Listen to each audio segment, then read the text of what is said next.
തിരുവചനം തിരുവചനം.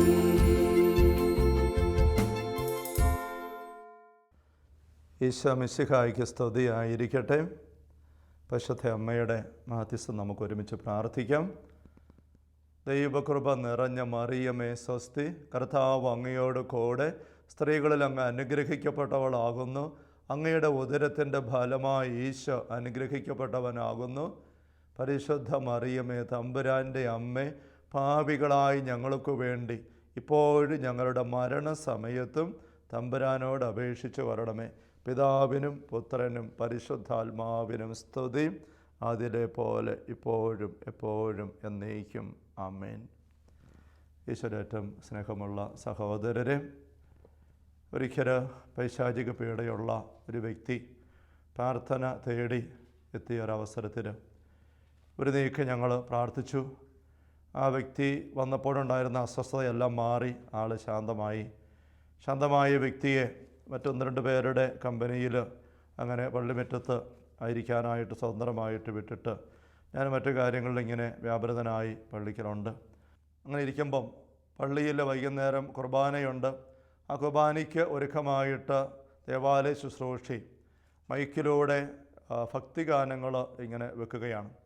അന്ന് ആ ശുശ്രൂഷി ഭക്തിഗാനം എടുത്ത് വെച്ചപ്പോൾ ഇട്ട കാസറ്റിൽ ആദ്യം വന്ന പാട്ട് യേശു നീ യേശു നീ, എല്ലാ മുട്ടും മടങ്ങും, എല്ലാ നാവും പാടിടും, അങ്ങ് മാത്രം യേശു മാത്രം കർത്താവെന്ന് എന്നുള്ള ആ ഒരു പാട്ടാണ്.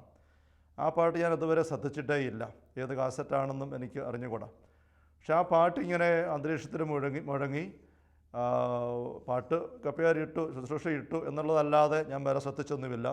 പക്ഷേ ഒന്ന് രണ്ട് പേരുടെ കൂടെ പള്ളിമുറ്റത്തായിരുന്ന ഈ പൈശാചിക്ക് പീഡയുണ്ടായിരുന്നിട്ട് പ്രാർത്ഥന സ്വീകരിക്കാൻ വന്ന് പീഡ അല്പം ശാന്തമായിട്ടായിരിക്കുന്ന വ്യക്തി ഈ പാട്ട് അന്തരീക്ഷത്തിൽ അലയടിച്ചതോടുകൂടെ ആ വ്യക്തിയുടെ ശാന്തഭാവം പെട്ടെന്ന് മാറാൻ തുടങ്ങി. ആ വ്യക്തിയുടെ ശ്രദ്ധ പതറി, അടുത്ത് നിൽക്കുന്നവരെ ശ്രദ്ധിക്കുന്നില്ല, മുഖമെല്ലാം വല്ലാണ്ടായി. കൂടെ നിന്ന ആൾക്കാർ ഇത് നോക്കി അമ്പരന്നപ്പോൾ നിമിഷങ്ങൾക്കുള്ളിൽ ആ നിന്നവരെ തള്ളി മറിച്ചിട്ടിട്ട് ഈ വ്യക്തി ഇറങ്ങി ഓടുകയാണ്, പാഞ്ഞു പോവുകയാണ് പള്ളിമുറ്റത്തു നിന്നും. അപ്പോഴേക്കും കൂടെ ഉണ്ടായിരുന്ന ആൾക്കാർ എന്നെ വിളിച്ചു, അച്ഛാ അച്ഛാ എന്നുറക്കെ വിളിച്ചു. ഞാൻ നോക്കിയപ്പോൾ കാണുന്ന കാഴ്ച ഈ വ്യക്തി ഇങ്ങനെ ന്യായം പോലെ പള്ളിമുറ്റത്തു നിന്നും പാഞ്ഞു പോവുകയാണ്. പുറകെ പിന്നെ ഓടിച്ചിട്ട് മറ്റാൾക്കാരെയും കൂടെ കൂട്ടി പിടിച്ച് എടുത്ത് പ്രാർത്ഥിച്ച് ഒതുക്കേണ്ടതായിട്ട് വന്നു. അന്നാണ് ആ പാട്ടിനെ കുറിച്ച് സത്യം എനിക്ക് വന്നത്. പിന്നെ എനിക്ക് മനസ്സിലായി ആ പാട്ട് ഫിലിപ്പിയ ലേഖനത്തിൻ്റെ 2-ാമത്തെ അധ്യായത്തിലെ ആദ്യ തിരുവചനങ്ങൾ കോർത്തിണക്കിയുള്ള ഒരു പാട്ടാണ്. യേശു നീ യേശു നീ, എല്ലാ മുട്ടും മടങ്ങും, എല്ലാ നാവും പാടിടും, യേശു മാത്രം കർത്താവെന്ന്. നമുക്കറിയാം ഫിലിപ്പിയ 2-ാം ലേഖനത്തിൽ 5 മുതലുള്ള തിരുവചനം നമ്മൾ വായിക്കുന്നത് ഇങ്ങനെയാണല്ലോ: യേശു ക്രിസ്തുവിനുണ്ടായിരുന്ന ഈ മനോഭാവം നിങ്ങളിലും ഉണ്ടാകട്ടെ. ദൈവത്തിൻ്റെ രൂപത്തിലായിരുന്നെങ്കിൽ അവൻ ദൈവവുമായുള്ള സമാനം നിലനിർത്തേണ്ട കാര്യമായി പരിഗണിച്ചില്ല. തന്നെ ശൂന്യനാക്കിക്കൊണ്ട് ദാസൻ്റെ രൂപം സ്വീകരിച്ച് മനുഷ്യരുടെ സാദൃശ്യത്തിലായിത്തീർന്ന് ആകൃതിയിൽ മനുഷ്യനെ പോലെ കാണപ്പെട്ടു. മരണം വരെ, അതെ കുരിശു മരണം വരെ അനുസരണമുള്ളവനായി തന്നെ താഴ്ത്തി. ആകയാൽ ദൈവം അവനെ അത്യധികം ഉയർത്തി എല്ലാ നാമങ്ങൾക്കും ഉപരിയായ നാമം നൽകുകയും ചെയ്തു.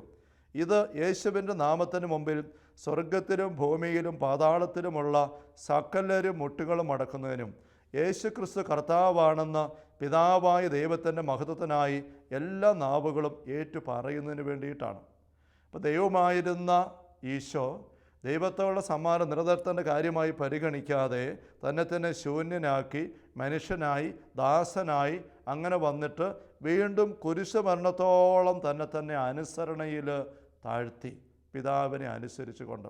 അങ്ങനെ കുരിശിൽ മരിച്ച് ഏറ്റവും അധികം സ്വയം താഴാൻ വെറും ശവം മാത്രമായി വിട്ട് പൊട്ടിക്കറിഞ്ഞുകൊണ്ട് പരാജയമായിട്ട് അങ്ങനെ തീരാൻ ഈശോ അനുസരണയുടെ പേരിൽ വിട്ടുകൊടുത്തപ്പോൾ പിതാവായ ദൈവം അവിടുത്തെ ഉയർത്തി എന്ന് നമ്മൾ വായിക്കുകയാണ്. എല്ലാ നാമങ്ങൾക്കും ഉപരിയായ നാമം നൽകി അത്യധികം ഉയർത്തി. എന്തുമാത്രം? സ്വർഗത്തിലും ഭൂമിയിലും പാതാളത്തിലുമുള്ള സകലരും അവിടുത്തെ മുൻപിൽ മുട്ടുകുത്തും.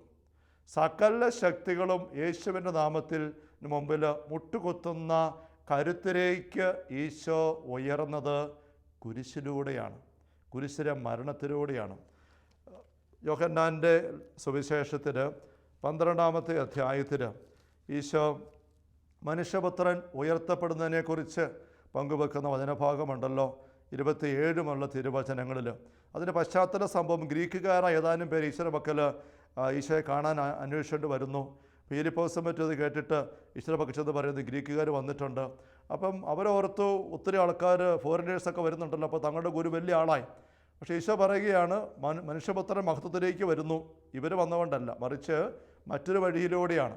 ഗോതമ്പ് മണി നിലത്ത് വീണ് അഴിയുന്നത് പോലെ ആണ് ഞാൻ മഹത്വത്തിലേക്ക് പ്രവേശിക്കുക. ഒത്തിരി ആൾക്കാർ എന്നെ തേടി വിദേശത്തു നിന്നൊക്കെ വരുമ്പോൾ അതുകൊണ്ടല്ല എൻ്റെ വളർച്ച, എൻ്റെ ഉയർച്ച, എൻ്റെ മഹത്വം, മറിച്ച് ഗോതമ്പ് മണി അഴിയുന്നവർ ഞാൻ അഴിയും.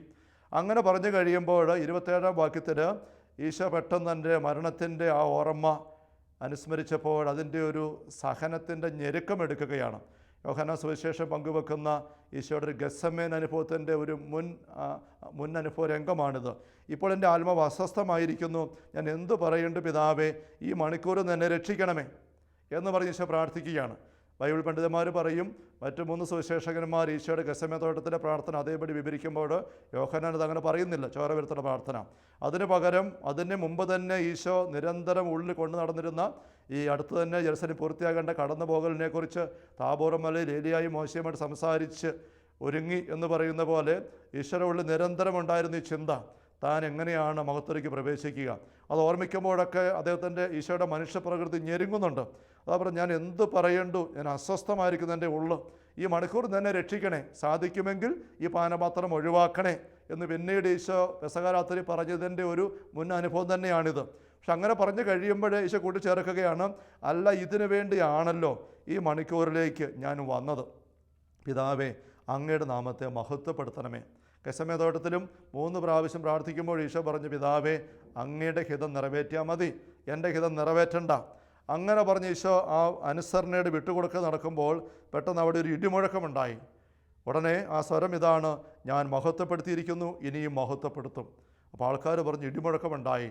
ഈശോ പറഞ്ഞല്ല, പിതാവിൻ്റെ സ്വരമാണത്, ഇത് നിങ്ങൾക്ക് വേണ്ടിയിട്ടാണ്, ഒരു സാക്ഷ്യത്തിനായിട്ട് നൽകിയതാണ്. അത് കഴിഞ്ഞ് ഈശോ ഒരു വലിയ വെളിപ്പെടുത്തൽ നൽകുകയാണ്. 31-32 വാക്യങ്ങൾ ഈശോ പറയുകയാണ്, ഇപ്പോഴാണ് ഈ ലോകത്തിൻ്റെ ന്യായവിധി. ഇപ്പോൾ ഈ ലോകത്തിൻ്റെ അധികാരി പുറന്തള്ളപ്പെടും.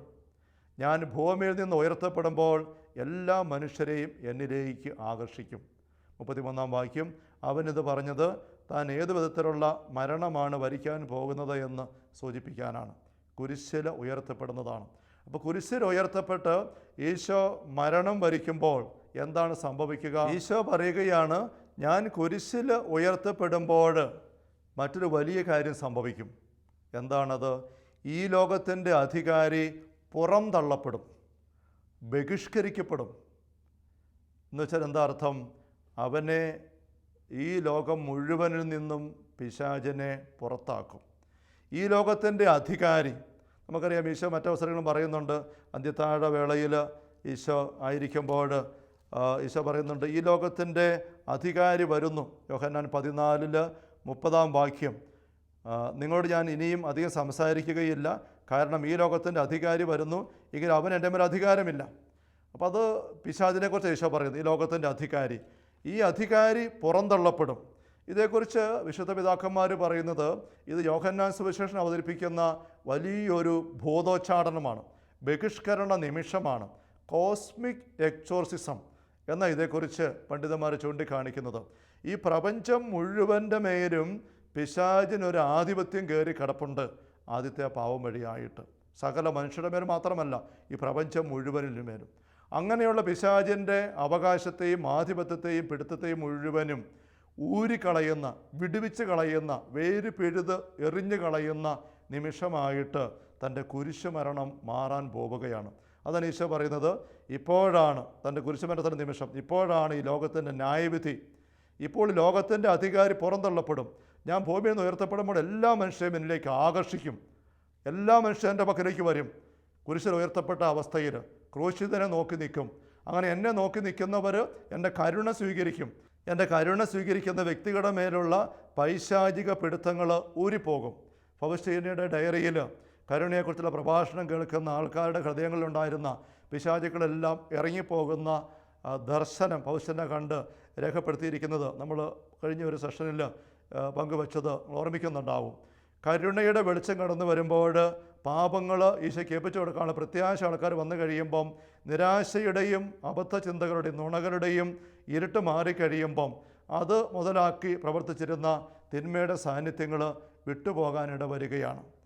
നമ്മൾ ദുഃഖവെള്ളിയാഴ്ച ഈശോയുടെ കുരിശിൻ്റെ ചുവട്ടിൽ സഭ ഇന്ന് ആഘോഷിക്കുന്നത് ഈ കോസ്മിക് എക്സോർസിസമാണ്. പ്രത്യേകിച്ചും ഫൗസ്റ്റീനയുടെ വെളിപ്പെടുത്തൽ വഴിയായിട്ട്, ഡയറിയിലുള്ള വെളിപ്പെടുത്തൽ വഴിയായിട്ട് കരുണയുടെ തിരുനാൾ ഈസ്റ്റർ കഴിഞ്ഞ് വരുന്ന ആദ്യത്തെ ഞായറാഴ്ച, പൊതു ഞായറാഴ്ച ആഘോഷിക്കാനായിട്ട് സഭ തീരുമാനിച്ച് മാർപ്പാപ്പ പ്രഖ്യാപിച്ചിരിക്കുന്ന പശ്ചാത്തലത്തിൽ ഈ ദുഃഖവെള്ളിയാഴ്ച പിശാചിൻ്റെ സകല പിടുത്തങ്ങളും വലിച്ചു പറിച്ച് ദൂരെ എറിഞ്ഞു കളഞ്ഞ വലിയ ദിവസമായിട്ട് മാറിയിരിക്കുകയാണ്. കുരിശിൽ ഈശോ ബലിയർപ്പിക്കപ്പെടുമ്പോൾ ആ ബലിയിൽ ഈശോ ചിന്തുന്ന രക്തവും വെള്ളവും അവിടുത്തെ തിരുവിലാവിന്ന് ഒഴുകി ഇറങ്ങിയത് അതിനെ സൂചിപ്പിക്കുന്നതാണല്ലോ ഈശോ ഫൗസ്റ്റീനെ കാണിച്ചു കൊടുത്ത് ചിത്രീകരിക്കപ്പെട്ടിരിക്കുന്ന ഈശോയുടെ കരുണയുടെ ചിത്രത്തിലുള്ളത്. ഈ ഈശോയുടെ കുരിശുമരണവുമായി ബന്ധപ്പെട്ട പിശാചിൻ്റെ തകർച്ച നമ്മൾ നല്ലതുപോലെ നമ്മുടെ ഉള്ളിൽ എടുക്കേണ്ടതാണ്. ക്രൂശിതൻ്റെ പക്കലേക്ക് നമ്മൾ വരുമ്പോൾ, അവിടുത്തെ കരുണയിലേക്ക് വരുമ്പോൾ പിശാചിന് നമ്മുടെ മേലുള്ള അവകാശം പിടുത്തം ദൂരെ പോവുകയാണ്. മറ്റ് സുവിശേഷകന്മാരൊക്കെ ഈശോ പിശാചുക്കളെ ബഹിഷ്കരിക്കുന്ന അനേക സംഭവങ്ങൾ രേഖപ്പെടുത്തുമ്പോൾ യോഹന്നാൻ സുവിശേഷകൻ പിശാചിനെ ബഹിഷ്കരിക്കുന്ന ഒരു സംഭവവും രേഖപ്പെടുത്തിയിട്ടില്ല. അവിടെ ചിലപ്പോൾ പെട്ടെന്ന് തോന്നും യോഹന്നാൻ ഇതേപ്പറ്റി ചിന്തയില്ലല്ലോ, ബോധ്യമില്ലല്ലോ, പറയുന്നില്ലല്ലോ. പക്ഷെ അതിനേക്കാളൊക്കെ വളരെ ആഴമായി അടിസ്ഥാനപരമായി അദ്ദേഹം പങ്കുവെക്കുന്നത് ഈ പ്രപഞ്ചം മുഴുവനിൽ നിന്നുള്ള പിശാചിൻ്റെ ബഹിഷ്കരണ നിമിഷവും സംഭവമാണ്. വെളിപാടിൻ്റെ പുസ്തകത്തിൽ 5-ാമത്തെ അധ്യായത്തിൽ കൊല്ലപ്പെട്ടിട്ടും നിൽക്കുന്നതായി യോഹന്നാൻ കാണുന്ന കുഞ്ഞാടിനെക്കുറിച്ചുള്ള പരാമർശനമുണ്ട്. 6 തിരുവചനങ്ങളിൽ, അപ്പോൾ സിംഹാസനത്തിൻ്റെയും 4 ജീവികളുടെ മധ്യേ ശ്രേഷ്ഠന്മാരുടെ നടുവിൽ കൊല്ലപ്പെട്ടതായി തോന്നുന്ന ഒരു കുഞ്ഞാട് നിൽക്കുന്നത് ഞാൻ കണ്ടു. അവന് 7 കൊമ്പുകളും 7 കണ്ണുകളുമുണ്ട് എന്ന് പറഞ്ഞ് കുറച്ച് വിവരണങ്ങൾ പറയുകയാണ്. വീണ്ടും 9-ാമത്തെ വാക്യത്തിൽ പറയുകയാണ്, അവർ ഒരു നവ്യഗാനം ആലപിച്ചു, പുസ്തകച്ചുരുൾ സ്വീകരിക്കാനും അതിൻ്റെ മുദ്രകൾ തുറക്കാനും നീ യോഗ്യനാണ്. കാരണം നീ വധിക്കപ്പെടുകയും നിൻ്റെ രക്തം കൊണ്ട് എല്ലാ ഗോത്രത്തിലും ഭാഷയിലും ജനതകളിലും രാജ്യങ്ങളിലും നിന്നുള്ളവരെ ദൈവത്തിന് വേണ്ടി വിലയ്ക്ക് വാങ്ങുകയും ചെയ്തു. വചനം പറയുകയാണ്, എല്ലാ ഗോത്രത്തിലും ഭാഷയിലും ജനതകളിലും രാജ്യങ്ങളിലും നിന്നുള്ളവരെ ദൈവത്തിന് വേണ്ടി വിലയ്ക്ക് വാങ്ങി. ഈ കുഞ്ഞാട് കൊല്ലപ്പെടുക വഴി, കൊല്ലപ്പെട്ടിട്ടും ആ കുഞ്ഞാട് ജീവനോടെ നിൽക്കുകയാണ്. ആ കുഞ്ഞാടിൻ്റെ കരുത്ത് അവിടെ യോഹന്നാൻ കണ്ട് ബോധ്യപ്പെട്ട് പങ്കുവച്ചിരിക്കുകയാണ്. മത്തായിയുടെ സുവിശേഷത്തിൽ 20-ാമത്തെ അധ്യായത്തിൽ 28-ാമത്തെ തിരുവചനത്തിൽ ഈശോ പറയുന്നുണ്ടല്ലോ, അനേകർക്ക് വേണ്ടി മോചനദ്രവ്യമായി സ്വജീവൻ കൊടുക്കാനും വേണ്ടിയിട്ടാണ് മനുഷ്യപുത്രൻ വന്നിരിക്കുന്നത്. അനേകർക്ക് വേണ്ടി മോചനദ്രവ്യമായി വിടുതലിനുള്ള വില കൊടുക്കലായിട്ട് സ്വന്തം ജീവൻ കൊടുക്കാൻ വേണ്ടിയിട്ട് മനുഷ്യപുത്രൻ വന്നിരിക്കുകയാണ്. അവിടുന്ന് അത് കൊടുത്തത് കുരിശിലെ തൻ്റെ ബലിയിലാണ്. അതുകൊണ്ടാണ് വെളിപാട് പുസ്തകത്തിൽ കൊല്ലപ്പെട്ടിട്ടും നിൽക്കുന്ന കുഞ്ഞാടിൻ്റെ കരുത്ത് അതുപോലെ പരാമർശിക്കപ്പെട്ടിരിക്കുന്നത്. ദുഃഖവെള്ളിയാഴ്ചകളിൽ കരുണയുടെ നവനാൾ ആരംഭിക്കുകയാണ്. ഈശോയുടെ കരുണക്കടലിലേക്ക് നവനാളിൻ്റെ ഓരോ ദിവസവും പലതരത്തിലെ പൈശാചികളിൽ പെട്ടുകിടക്കുന്നവരെ കൂട്ടിക്കൊണ്ട് വന്ന് മുക്കിയെടുക്കുവാനായിട്ട് ഈശോ ഈ കരുണയുടെ നവനാളിൻ്റെ ഓരോ ദിവസവും ആവശ്യപ്പെടുകയാണ്. നമുക്കറിയാം, അനേക നവനാൾ പ്രാർത്ഥനകൾ നമ്മുടെ ആത്മീയ ജീവിതത്തിൽ ക്രൈസ്തവ സഭയിൽ, ക്രൈസ്തവ ലോകത്തിലുണ്ട്. ആ നവനാൾ പ്രാർത്ഥനകളൊക്കെയും രൂപം കൊണ്ടത് മനുഷ്യ വ്യക്തികളുടെ ആത്മീയ പ്രചോദനങ്ങളിൽ നിന്നാണ്. എന്നാൽ ഈ ഒരു കരുണയുടെ നവനാൾ മാത്രം, അതിൻ്റെ ഓരോ വാക്കും ഈശോ തന്നെ പറഞ്ഞു കൊടുത്ത് ഫൗസ്റ്റീനയെ കൊണ്ട് എഴുതിപ്പിച്ചിരിക്കുകയാണ്. ആ കരുണയുടെ ഓരോ ദിവസവും പ്രാരംഭമായിട്ട് ഈശോ പറയുന്നത്, ഇന്ന് ഇന്ന രീതിയിൽ എന്നിന്ന് അകന്നു പോയ അല്ലെങ്കിൽ നരകരാജ്യത്തിൻ്റെ അവസ്ഥയിൽപ്പെട്ട പിശാചിന് കെണിയപ്പെട്ട ആൾക്കാരെ എൻ്റെ പക്കലേക്ക് കൊണ്ടുവരിക, എൻ്റെ കരുണയുടെ കടലിൽ അവരെ മുക്കിയെടുക്കുക. അങ്ങനെ പിശാചിൻ്റെ സകല ആധിപത്യം അവരെ മോചിപ്പിക്കുക. കരുണയുടെ ആ വലിയ തിരുനാളിൻ്റെ ദിവസങ്ങളിലേക്ക് ലോകം മുഴുവനും കടക്കുന്ന അവസരമായിട്ട് ഫൗസ്റ്റീന വഴിയുള്ള ഈ വെളിപ്പെടുത്തലോടുകൂടെ ദുഃഖവെള്ളിയാഴ്ച ദിവസം മാറിയിരിക്കുകയാണ്. കരുണയുടെ തിരുനാളിലേക്കുള്ള മനോഹരമായ ഒരുക്കത്തിൻ്റെ അവസരമായിട്ട് മാറിയിരിക്കുകയാണ്. ഫൗസ്റ്റീനയുടെ ഡയറിയിൽ ഈ കരുണയുടെ പങ്കുവെക്കൽ സാത്താൻ എന്തുമാത്രം പരാജയം വരുത്തുന്നതാണ് എന്ന് വ്യക്തമാക്കുന്ന പല സംഭവങ്ങൾ ഉണ്ട്. ഒരു സംഭവം ഫൗസ്റ്റീന രേഖപ്പെടുത്തിയിരിക്കുന്നത് ഇങ്ങനെയാണ്. 319 നമ്പറിൽ ഫൗസ്റ്റീന എഴുതുകയാണ്, 1934 ഓഗസ്റ്റ് 9 വ്യാഴാഴ്ചയിലെ രാത്രി ആരാധനയ്ക്ക് അവരിയ്ക്കുകയാണ്. 11 മണി മുതൽ പാതിരാത്രി വരെ ഫൗസ്റ്റീന തിരുമണിക്കൂർ ആരാധന നടത്തി. കഠിന പാപികൾക്ക് വേണ്ടി, പ്രത്യേകിച്ച് ദൈവകരുണയിൽ പ്രത്യാശ നഷ്ടപ്പെട്ടവരുടെ മാനസാന്തരത്തിന് വേണ്ടി ഞാനത് സമർപ്പിച്ചു. ആ ആരാധന കഴിഞ്ഞിട്ട് ഫൗസ്റ്റീന അടുത്ത കണ്ണികയിൽ പറയുകയാണ്, ആരാധനയ്ക്ക് ശേഷം എൻ്റെ മുറിയിലേക്കുള്ള വഴിയുടെ പകുതിയായപ്പോൾ ഒരു പറ്റം വലിയ കറുത്ത പട്ടികൾ ഓരിയിട്ടുകൊണ്ട് എൻ്റെ മേൽ ചാടി വീണു. എന്നെ കഷണങ്ങളാക്കി പിച്ച് ചീന്തുവാൻ ശ്രമിച്ചുകൊണ്ട് എൻ്റെ ചുറ്റും കൂടി. അവയൊന്നും പട്ടികളല്ല, പിശാചുക്കളാണ് എന്ന് എനിക്ക് മനസ്സിലായി. അവയിലൊന്ന് കോപത്തോടെ എന്നോട് സംസാരിച്ചു, ഈ രാത്രി നീ വളരെ ആത്മാക്കളെ ഞങ്ങളിൽ നിന്നും പിടിച്ചെടുത്തതിനാൽ ഞങ്ങൾ നിന്നെ പിച്ച് ചീന്തും. അങ്ങനെ പറഞ്ഞുകൊണ്ട് വെല്ലുവിളിക്കൽ, ഭീഷണിപ്പെടുത്തുകയാണ്. ഫൗസ്റ്റീനയുടെ മറുപടി വളരെ ശാന്തമാണ്. ഏറ്റവും കരുണാസമ്പന്നനായ ദൈവത്തിൻ്റെ തിരിച്ചെത്തം അതാണെങ്കിൽ എന്നെ പിച്ച് ചീന്തിക്കൊള്ളുക, എന്തെന്നാൽ ഞാനത് അർഹിക്കുന്നു. പാപികൾ ഏറ്റവും നീചയാണ് ഞാൻ. ദൈവം ഏറ്റവും പരിശുദ്ധനും നീതിമാനും അനന്തമായ കാരുണ്യമുള്ളവനുമാണ്. അങ്ങനെ സത്യത്തിൻ്റെ കരുത്തോടുകൂടെ പിശാചിൻ്റെ സ്വരം കേട്ടിട്ട് അല്പം പോലും ഭയപ്പെടാതെ ഫൗസ്റ്റീന ഉത്തരം കൊടുക്കുമ്പോൾ സംഭവിക്കുന്നത് ഫൗസ്റ്റീന രേഖപ്പെടുത്തിയിരിക്കുകയാണ്. ഈ വാക്കുകൾ ശ്രവിച്ചപ്പോൾ എല്ലാ പിശാചുക്കളും ഒരേ സ്വരത്തിൽ പറഞ്ഞു, നമുക്കോടി രക്ഷപ്പെടാം, അവൾ തനിയല്ല, സർവശക്തൻ അവളുടെ കൂടെയുണ്ട്. ദൈവത്തിൻ്റെ സത്യം, ഈശോയുടെ കരുണയുടെ ബോധ്യം ഫൗസ്റ്റീനയ്ക്ക് ഉണ്ടായിരുന്നത് കൊണ്ട് പിശാചുക്കളുടെ ഈ ഭീഷണിയുടെ സ്വരം കേൾക്കുമ്പോൾ അവൾ പതറുന്നില്ല. നമ്മൾ നേരത്തെ ഈ വചന പങ്കുവെക്കൽ നേരത്തെയുള്ള സെഷൻ നമ്മൾ ശ്രദ്ധിച്ചിട്ടുണ്ട്. പിശാചിൻ്റെ സ്വരം കേൾക്കുമ്പോൾ പതറിയവർ അനേകരുണ്ട്. ഹൗവ പിശാചിൻ്റെ സ്വരം കേട്ട് പതറി. യൂദാസ് പിശാചിൻ്റെ സ്വരം കേട്ട് അനുസരിച്ച് പോയി. പത്രോസ് ആദ്യ അവസരങ്ങളിൽ പിശാചിൻ്റെ സ്വരം കേട്ട് അത് വെച്ച് നീങ്ങിയപ്പോൾ പതറുന്ന അവസ്ഥ വന്നു. കായൻ അങ്ങനെ പതറി വീണു, വല്ലാണ്ട് കൊലപാതകം ചെയ്ത്. യൂദാസ് അതിൻ്റെ പതറിപ്പോയി, അവസാനം ആത്മഹത്യ അവസാനിച്ചു. അതേ സാത്താൻ തന്നെ ഫൗസ്റ്റീനയോട് സംസാരിക്കുകയാണ്. ഫൗസ്റ്റീന സംസാരിക്കുമ്പോൾ ഫൗസ്റ്റീനയുടെ ഉള്ളിൽ ദൈവകരുണയെക്കുറിച്ചുള്ള ഉറപ്പുള്ള ബോധ്യങ്ങളുള്ളത് കൊണ്ട് ഫൗസ്റ്റീന നല്ല ശാന്തമായിട്ടും വിശ്വാസ പ്രത്യാശയോടുകൂടിയും ഉത്തരം കൊടുക്കുകയാണ്. നമ്മൾ നേരത്തെ ചിന്തിച്ചിട്ടുണ്ടല്ലോ, കൊച്ചുത്രേസ്യ പറയുന്നത്, യൂദാസിൻ്റെ സ്ഥാനത്ത് ഈശോയെ ഒറ്റിക്കൊടുക്കാൻ ഇടവന്ന് എനിക്കായിരുന്നെങ്കിൽ ഞാൻ തൂങ്ങിച്ചാകാൻ പോകില്ല, പിശാചിൻ്റെ സ്വരം കേട്ട് നിരാശപ്പെടില്ല, മറിച്ച് എൻ്റെ കർത്താവിൻ്റെ കഴുത്തേ പോയി ഞാൻ കെട്ടി തൂങ്ങും, കെട്ടി ഞാതും. എന്നിട്ട് ഞാൻ അവിടുത്തോട് പറയും, ഞാൻ നിന്നെ ഒറ്റിക്കൊടുത്ത കർത്താവേ, തെറ്റിപ്പോയി ക്ഷമിക്കണം, ഞാൻ നിൻ്റേതാണ്, ഞാൻ നിന്നെ സ്നേഹിക്കുന്നു. അപ്പോൾ അവിടെ നിന്ന് ചേർത്ത് പിടിക്കും. ഈ പ്രത്യാശ ഫൗസ്റ്റീനയ്ക്കുണ്ട്. ആ പ്രത്യാശയുടെ കരുത്ത് ഉള്ളത് കൊണ്ടാണ് പിശാചിൻ്റെ സ്വരങ്ങൾ കേൾക്കുമ്പോൾ ഫൗസ്റ്റീനയ്ക്ക് പതർച്ച വരാത്തത്. സർവശക്തൻ അവരുടെ കൂടെയുണ്ട്. അതാണ് പിശാചുക്കൾ തിരിച്ചറിഞ്ഞുകൊണ്ട് നിലവിളിക്കുന്നത്. ഫൗസ്റ്റീന എഴുതിയിരിക്കുകയാണ്, ധൂളി പോലെ, വഴിയിലെ ശബ്ദം പോലെ അവർ അപ്രത്യക്ഷരായി. അടുത്ത ദിവസം വീണ്ടും പറയുന്നുണ്ട്, രോഗത്തിൻ്റെ ഒരു സഹനാവസ്ഥയിൽ 321 കണ്ണിയിൽ ഫൗസ്റ്റീന തൻ്റെ സഹനത്തെ കാഴ്ചവെച്ച് ദൈവകരുണയ്ക്ക് വേണ്ടി പ്രാർത്ഥിച്ചു. പെട്ടെന്ന് എന്നോടുള്ള വിദ്വേഷത്താലും കോപത്താലും നിറഞ്ഞ കറുത്ത രൂപങ്ങളാൽ എൻ്റെ മുറി നിറഞ്ഞു. അവൻ ഒരാൾ പറഞ്ഞു, നീയും നിൻ്റെ ഉള്ളിലുള്ളവരും നശിക്കട്ടെ, നരകത്തിൽ നീ ഞങ്ങളെ പീഡിപ്പിക്കാൻ തുടങ്ങിയിരിക്കുന്നു. അപ്പോൾ ഫൗസ്റ്റീന മറുപടി ഇങ്ങനെയാണ്, വചനം മാംസമായി നമ്മുടെ ഇടയിൽ വസിച്ചു. ഇത്ര ഫൗസ്റ്റീന പറയുന്നുള്ളൂ.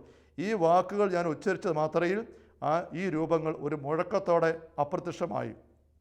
എത്ര മനോഹരമായിട്ടാണ് ഫൗസ്റ്റീന തമ്പുരാൻ്റെ കരുണയുടെ വലിയ സത്യം, അതാണ് സുവിശേഷ സത്യം, ദൈവത്തിൻ്റെ സത്യം അതാണ്. ദൈവം കാരുണ്യവാനാണ്. ആ സത്യം കൊണ്ട് ഉള്ളു നിറച്ചു നിന്ന് പിശാചിനെതിരെ പടപൊരുതുന്നത് എന്ന് നമ്മൾ തിരിച്ചറിയണം. നമ്മുടെ പക്കലും ഫൗസ്റ്റീനയുടെ പക്കൽ പിശാചുക്കൾ ഇതുപോലെ ഇടപെട്ടതുപോലെ തന്നെ മറ്റനേക വ്യക്തികളുടെ ജീവിതങ്ങളിൽ പിശാച് നിരന്തരം ഇടപെടുന്ന നമ്മൾ വചനത്തിൽ കണ്ട് ബോധ്യമെടുത്തത് നമ്മൾ തിരിച്ചറിയണം. ഇതുപോലെ നമ്മുടെ പക്കലും പിശാച് നിരന്തരം ഓതി തരുന്നുണ്ട് അവൻ്റെ കുറ്റപ്പെടുത്തലിൻ്റെയും നിരാശപ്പെടുത്തലിൻ്റെയും ഒക്കെ വാക്കുകൾ. അത് കേൾക്കുമ്പോൾ ഇതുപോലെ വചനം, ഈശോ പറഞ്ഞില്ലേ, എൻ്റെ വചനം നിങ്ങൾ നിലനിൽക്കണം, എങ്കിൽ നിങ്ങൾ ചോദിക്കുന്ന എന്ത് നിങ്ങൾക്ക് ലഭിക്കും. യോഹന്നാൻ 15 വായിക്കുകയാണ്. അതുപോലെ ദൈവത്തിൻ്റെ വചനം നമ്മൾ നിലനിന്നിട്ട് അത് തിരിച്ചു പറയാനായിട്ട് നമുക്ക് സാധിക്കണം. ഇവിടെ പൗശീന കർത്താവ് പറയുന്നത് വചനം മാംസമായി നമ്മുടെ ഇടയിൽ വസിച്ചു എന്ന് വെച്ചാൽ വചനം മാംസമായി വസിച്ച് എന്തിനു വേണ്ടിയിട്ടാണ്? ഫുൾട്ടൻ ജെഷിൻ്റെ പ്രസിദ്ധമായ വാക്യം നമുക്കറിയാം. മറ്റ് മനുഷ്യരെല്ലാവരും ഭൂമിയിൽ വന്ന് ജനിക്കുന്നത് ജീവിക്കാൻ വേണ്ടിയിട്ടാണ്. ഒരു വ്യക്തി മാത്രം ഭൂമിയിൽ വന്ന് ജനിച്ചത് മരിക്കാൻ വേണ്ടിയിട്ടാണ്. കുരിശിൽ മരിച്ചുകൊണ്ട് രക്ഷ നേടിയെടുക്കാൻ വേണ്ടി വന്നതാണ്. അതുകൊണ്ട് ഈശോയുടെ മനുഷ്യാവതാര നിമിഷം തന്നെ പിശാചിൻ്റെ തകർച്ചയുടെ ആരംഭമാണ്. പൗശീന ഡയറിയിൽ പൗശീന വീണ്ടും ഈ കരുണയുടെ വാക്കുകൾ ഇങ്ങനെ കേട്ടും പങ്കുവെച്ചും കരുത്തോടെ ഡയറി എഴുതിയും അങ്ങനെ നീങ്ങുമ്പോൾ 1338 ഖണ്ഡികയിൽ പൗശീന ഇങ്ങനെ കുറിച്ചിരിക്കുകയാണ്: ഈ വാക്കുകൾ എഴുതിക്കൊണ്ടിരുന്നപ്പോൾ തന്നെ സാത്താൻ്റെ കരച്ചിൽ ഞാൻ കേൾക്കുന്നു. അവളെല്ലാം എഴുതുകയാണ്. അതുകൊണ്ട് തന്നെ ഞങ്ങൾക്ക് വളരെയധികം നഷ്ടങ്ങൾ സംഭവിക്കുന്നു. ദൈവത്തിൻ്റെ നന്മയെക്കുറിച്ച് എഴുതരുത്, അവൻ നീതിമാനാണ് എന്ന് എഴുതിക്കേ എന്ന് ഭയപ്പെട്ട് അലറി വിളിച്ചു പറഞ്ഞുകൊണ്ട് സാത്താൻ അപ്രത്യക്ഷനായി. ഫൗസ്റ്റീനയ്ക്ക് ദർശനപരമുള്ളത് കൊണ്ട് കൃത്യമായിട്ട് ഈ കാര്യങ്ങൾ കേൾക്കാനും കാണാനും സാധിച്ചു. അവരത് എഴുതി വെക്കാൻ ആത്മീയ പിതാവ് വഴി ദൈവം ആവശ്യപ്പെട്ട് ഇടവരുത്തി. അങ്ങനെ നമുക്കിത് നമ്മുടെ മേശപ്പുറത്ത് കിട്ടിയിരിക്കുകയാണ്. ഈ ദൈവിക വെളിപ്പെടുത്തലുകൾ നമ്മുടെ ജീവിതത്തിലും നമ്മൾ ദൈവകരുണയിലേക്ക് ചേർന്ന് വരുമ്പം സാത്താൻ ഇതുപോലെ അലറി നിലവിളിച്ചുകൊണ്ട് മാറിപ്പോകും. അവൻ പറയും, ദൈവത്തിൻ്റെ നീതിയെക്കുറിച്ച് പറ, ദൈവത്തിൻ്റെ കാർക്കശ്യത്തെക്കുറിച്ച് പറ, പാപം ചെയ്താൽ നീ നശിക്കുമെന്ന്, ദൈവത്തിൻ്റെ നീതി കാർക്കശ്യം അതേക്കുറിച്ച് വേണം പറയാൻ എന്നുള്ള സാത്താൻ്റെ ആ നുണയുടെ സ്വരം അടിയെ പൊളിഞ്ഞു പോവുകയാണ്. മറ്റൊരിടത്ത് പൗശീന പറയുന്നുണ്ട്, 1000 പേര് ചെയ്യുന്നതിനേക്കാൾ ഉപദ്രവം നീ ഞങ്ങളോട് ഒറ്റയ്ക്ക് ചെയ്യുന്നുണ്ട് ഈ കരുണയെക്കുറിച്ച് പ്രഘോഷിക്കുക വഴിയായിട്ട് എന്ന് സാത്താൻ പറയുന്നതായിട്ട് പൗശീന രേഖപ്പെടുത്തുന്നുണ്ട്. സ്നേഹമുള്ള സഹോദരങ്ങളെ, ക്രൂശിതനായ ഈശോയുള്ള സ്നേഹം കൊണ്ട് നമ്മുടെ ഉള്ളിൽ നിറഞ്ഞായിരിക്കട്ടെ. പൗലോസപ്പോസ്തലൻ കൊരിന്ത്യർ സഭയ്ക്ക് എഴുതുമ്പോൾ 1-ാം ലേഖനത്തിൽ 2-ാം അധ്യായത്തിൽ ഇങ്ങനെ പറഞ്ഞല്ലോ: നിങ്ങളുടെ പക്കലേക്ക് ഞാൻ വന്നപ്പോൾ വലിയ വാഗ്വിലാസമോ വിജ്ഞാനമോ ഒന്നുമല്ല എൻ്റെ ആശ്രയവും ആയുധമായിട്ടുണ്ടായിരുന്നു. മറിച്ച് എന്താണ്? 2-ാം വാക്യം പറയാണ്, നിങ്ങളുടെ ഇടയിലായിരുന്നപ്പോൾ യേശു ക്രിസ്തുവിനെക്കുറിച്ചല്ലാതെ, അതും ക്രൂശിതനായതിനെക്കുറിച്ചല്ലാതെ മറ്റൊന്നിനെക്കുറിച്ചും അറിയേണ്ടതില്ലെന്ന് ഞാൻ തീരുമാനിച്ചു. ഗമാലിയേലിൻ്റെ പാദങ്ങളിലിരുന്ന് വലിയ ദൈവിക ജ്ഞാനം നിറഞ്ഞ ദൈവശാസ്ത്രജ്ഞനായ സാവൂൾ ഈശോയുടെ അനുഗാമിയെ മാറിക്കഴിഞ്ഞപ്പോൾ ആ ക്രൂശിതനിലൂടെ വെളിപ്പെട്ട ദൈവത്തിൻ്റെ വലിയ കരുണയെപ്പറ്റി ബോധ്യമെടുത്തപ്പോൾ അദ്ദേഹം പറയുകയാണ്, എന്തെല്ലാം അറിവെനിക്കുണ്ടായാലും അതൊക്കെ ഞാൻ അവഗണിക്കുകയാണ്, മാറ്റിവെക്കുകയാണ്. ഒരൊറ്റ കാര്യം മാത്രമേ എനിക്ക് മതി, ഈശോയെക്കുറിച്ചുള്ള അറിവ്. അത് ഏതറിവാണ്? ക്രൂശിതനായ ഈശോയെക്കുറിച്ചുള്ള അറിവ്. ഈശോയുടെ ക്രൂശിത രൂപത്തെ നോക്കിക്കൊണ്ട് ഞാൻ ധ്യാനിക്കട്ടെ, ക്രൂശിത രൂപത്തിലേക്ക് എൻ്റെ എല്ലാ ശ്രദ്ധയും ഞാൻ കേന്ദ്രീകരിക്കട്ടെ. അതിലാണ് കരുത്ത് മുഴുവനും എന്ന് പൗലോസപ്പോസ്തലൻ പറയുകയാണ്. സ്നേഹമുള്ളവരെ, ക്രൂശിതനായ ഈശോയെ നോക്കി നമ്മൾ ധ്യാനിക്കണം. ആ ക്രൂശ് രൂപത്തിന് മുമ്പിൽ നമ്മൾ നിൽക്കണം. അവനെ നോക്കിയവർ പ്രകാശിതരായി എന്ന് സങ്കീർത്തനം 89 15-ാം വാക്യത്തിൽ നമ്മൾ വായിക്കുമ്പോൾ, അവനെ നോക്കിയവർ പ്രകാശിതരായി എന്ന് 34-ാം സങ്കീർത്തനം നമ്മൾ വായിക്കുമ്പോൾ അത് പൂർത്തീകരിക്കപ്പെടുന്നത് ഈശോയുടെ കുരിശിലെ ബലിയിലാണ്. 53-ാം അധ്യായം ഏശയ്യാ പ്രവാചകൻ്റെ പുസ്തകത്തിൽ നമ്മൾ വായിക്കുന്നുണ്ട്, അവൻ്റെ ക്ഷതങ്ങളാൽ നമ്മൾ സൗഖ്യം പ്രാപിച്ചു. ആ ക്രൂശിനോടുള്ള വലിയ സ്നേഹം കൊണ്ട് നമ്മുടെ ഉള്ളിൽ നിറയണം. അൽഫോൻസാമ്മയുടെ മുറിയിൽ അൽഫോൻസാമ്മ പൂജ്യമായിട്ട് തന്നെ മേശപ്പുറത്ത് സൂക്ഷിച്ചിരുന്ന 3 കാര്യങ്ങൾ, അവിടെ മുറിയെക്കുറിച്ചുള്ള ഒരു ഫോട്ടോ അൽഫോൻസാമ്മയുടെ മഠത്തിലെ മ്യൂസിയത്തിലെ ശേഖരത്തിൽ വെച്ചിരിക്കുന്നത് കാണാൻ സാധിക്കും. ആ മേശപ്പുറത്തുണ്ടായിരുന്ന 3 കാര്യങ്ങൾ ഇതാണ്: 1, ഒരു ക്രൂശിത രൂപം; 2-ാമത്തേത് ഒരു ഫ്രെയിം ചെയ്ത ചിത്രമാണ്. അത് കുരിശിൽ നിന്നും ഇറക്കിയ ഈശോയുടെ മൃതശരീരം മടിയിൽ കിടത്തിക്കൊണ്ട് വ്യാകുലയായിട്ടായിരിക്കുന്ന പരിശുദ്ധ അമ്മയുടെയും ഈശോയുടെ ചിത്രം. 3-ാമത്തേത് ഒരു പഴയ ടൈം പീസ്, അതിൻ്റെ അകത്തെ സൂചികളും എല്ലാം കേടുവന്ന് പോയി കഴിഞ്ഞപ്പം ആ ടൈം പീസിൻ്റെ ഉള്ളിൽ സൂചിയെല്ലാം എടുത്ത് മാറ്റിയതിന് ശേഷം അതിനകത്ത് പീലാത്തോസിൻ്റെ മുമ്പിൽ മുൾമുടി അണിഞ്ഞ് ചോര ഒഴുകുന്ന മുഖവുമായിട്ട് നിൽക്കുന്ന ഈശോയുടെ ഇതാ മനുഷ്യൻ എന്ന് പീലാത്തോസ് ചൂണ്ടിക്കാണിക്കുന്ന ആ തിരുമുഖത്തിൻ്റെ ചിത്രം ഈ ടൈം പീസിൻ്റെ പഴയ ഫ്രെയിമിനകത്ത് അത് വെച്ചിരിക്കുകയാണ്.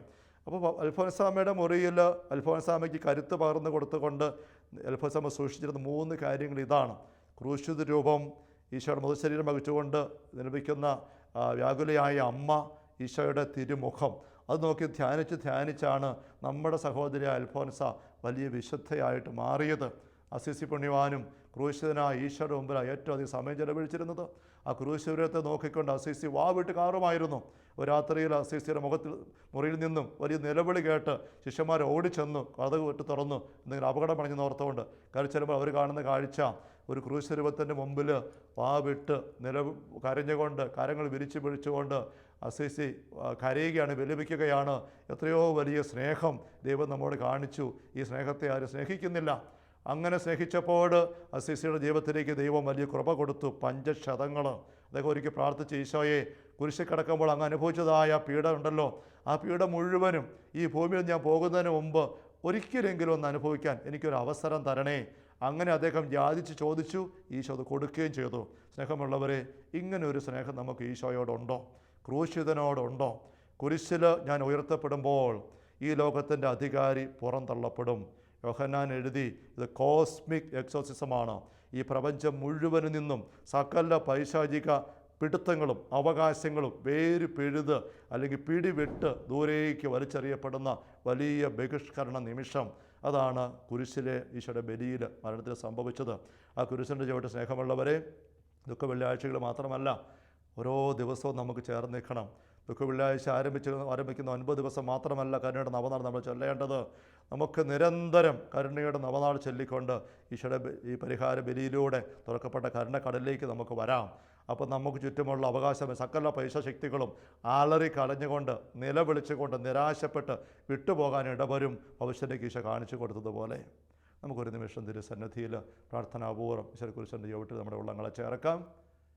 സ്നേഹപിതാവായ ദൈവമേ, മനുഷ്യ മക്കളെ അങ്ങ് അനുരഞ്ജനപ്പെടുത്തിയത് അവരുടെ തെറ്റുകൾ അവർക്കെതിരെ പരിഗണിക്കാതെ പാവമറിയാത്ത തിരുക്കുമാരനെ പാപത്തിൻ്റെ പരിഹാരം ബലിയാക്കി വിട്ടുകൊടുത്തുകൊണ്ടാണല്ലോ.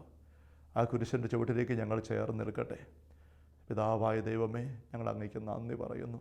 ഞങ്ങൾക്ക് വേണ്ടി കുരിശ് ബലിയായ ഈശോയെ ഞങ്ങൾ അങ്ങേ സ്നേഹിക്കുന്നു. ഞങ്ങളുടെ പ്രിയപ്പെട്ട വിശുദ്ധർ അസീസി പുണ്യവാനും അൽഫോൻസാമയും ഒക്കെ പൗലോസ് അപ്പോസ്തലനും ഒക്കെ അങ്ങയുടെ കുരിശിൻ്റെ കരുത്ത് തിരിച്ചറിഞ്ഞ പോലെ ഞങ്ങളും അത് തിരിച്ചറിയാൻ ഇടവരുത്തണമേ. കുരിശ് കാണുമ്പോൾ ഓടുന്ന പിശാചിനെ പോലെ ഇന്നൊരു പഴമൊഴി ഉണ്ടാകാൻ മാത്രം കുരിശിൽ അങ്ങ് തുറന്നു തന്നിരിക്കുന്ന ശക്തി, അത് കരുണയുടെ ഒഴുക്കിൻ്റെ ശക്തിയാണല്ലോ. ഞങ്ങൾ നിരന്തരം അനുഭവിക്കുക. ഞങ്ങൾ ഓരോരുത്തരെയും സഹായിക്കണമേ. ഇതാ ഞങ്ങളുടെ തൃപ്പാദങ്ങൾ ഞങ്ങൾ നിൽക്കുന്നു. കർത്താവായ ഈശോയെ, പരിശുദ്ധ കത്തോലിക്ക സഭയിൽ എളിയ ദാസനെ കനിഞ്ഞു നൽകിയ ശുശ്രൂഷ പൗരോഹിത്യത്തിൻ്റെ അഭിഷേകാധികാരം അനുസരിച്ചും പാലാരൂപതയുടെ വാഗമൺ മൗണ്ടനുഭവ ധ്യാനകേന്ദ്രത്തിൻ്റെ നിയമനാധികാരം അനുസരിച്ചും അങ്ങയുടെ തിരുവചനത്തിന് കാതോർത്ത് അങ്ങനെ കുരിശിൻ്റെ ചുവട്ടിലേക്ക് തള്ളക്കോഴിയുടെ ചെറുകിൻ്റെ കീഴിൽ കുഞ്ഞുങ്ങൾ എന്ന പോലെ ചേർന്ന് നിൽക്കാൻ ആഗ്രഹിച്ച് പരിശ്രമിച്ചായിരിക്കുന്ന ഈ മക്കളുടെ മേൽ അങ്ങയുടെ ക്രൂശത്തെ രൂപം ഉയർത്തിക്കൊണ്ട് ദാസൻ പ്രാർത്ഥിക്കുന്നു. ഈ മക്കളുടെ മേലുള്ള സകല തിന്മയുടെ സാന്നിധ്യങ്ങളും ഈ നിമിഷം തന്നെ വിട്ടുപോകാനിട വരട്ടെ. കരുണയുടെ മാധുര്യവും സമാശ്വാസവും ആശ്വാസം ഇവർ മക്കൾ അനുഭവിക്കട്ടെ. കർത്താവ് ഈശോ മിശിഹായുടെ സമൃദ്ധമായ കൃപയും അനുഗ്രഹങ്ങളും പിതാവായ ദൈവത്തിൻ്റെ അവനനീയമായ സ്നേഹവും പരിശുദ്ധാത്മാവായ ദൈവത്തിൻ്റെ നിരന്തരമായ സാന്നിധ്യ സഹവാസവും സ്നേഹമുള്ളവരെ നാം ഓരോരുത്തരുടെയും കൂടെ ഉണ്ടായിരിക്കട്ടെ, ഇപ്പോഴും എപ്പോഴും എന്നേക്കും. ആമേൻ. ഈശോ മിശിഹായ്ക്ക് സ്തുതിയായിരിക്കട്ടെ.